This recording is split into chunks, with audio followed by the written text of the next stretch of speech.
So probably the hardest thing to do in like day-to-day conversation is small talk. Because nobody wants to be talking about these goddamn unimportant, uncontroversial subjects with people that you don't know well.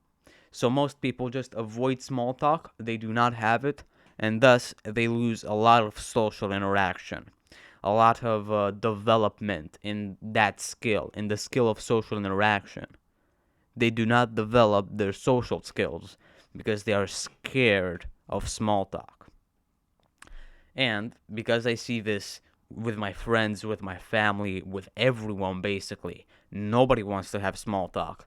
I want to encourage you to actually do it with a very simple tool, not a formula, a tool, which is called the Ford method. Now, what is the Ford method? Ford is an acronym. It is family, occupation, recreation, and dreams. There is no clear origin to like this method, but it is extremely effective. I promise you that it is effective.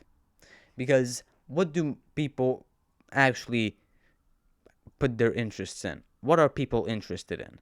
Their family, their occupation, what they are doing, what they are consuming, and what they want to do.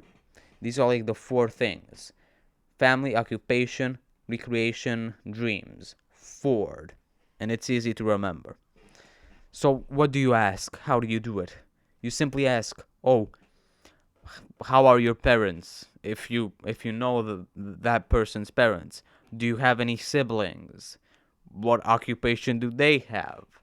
Then you ask, "Oh, how's work been? What are you doing at work? What does that consist of? Recreation. Oh, what books have you been reading?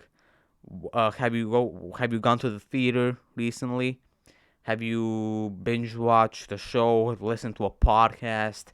And then dreams. Oh, is there something you really want to do but that you haven't done yet? These questions, like family, occupation, recreation, dreams, is like enough to ace small talk.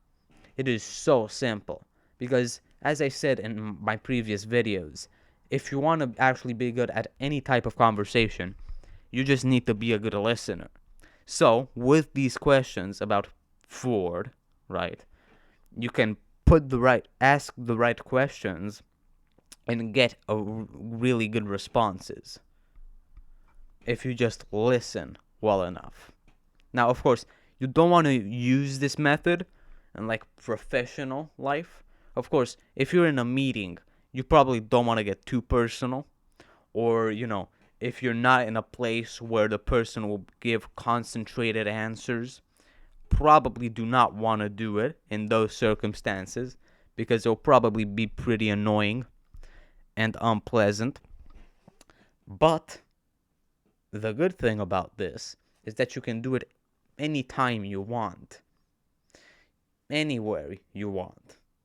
So, for example, if you're like at a party with your family, you can ask whatever you want out of these like four categories: family, occupation, recreation, dreams. Ask whatever you want, and that person will be interested in the response that they give. It is very, very effective. How do I know this? Because I've used it and got people talking for like 15 minutes minimum.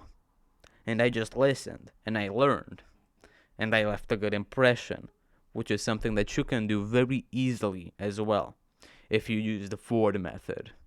So, as an actionable step, the next kind of awkward conversation you have, or I don't know, the next time you want to talk to somebody but do not have who to talk to, if you're like on a train, on a bus, and like public transport, and you see a friendly stranger, then just ask them, "Oh, do you have any siblings?" Introduce yourself first.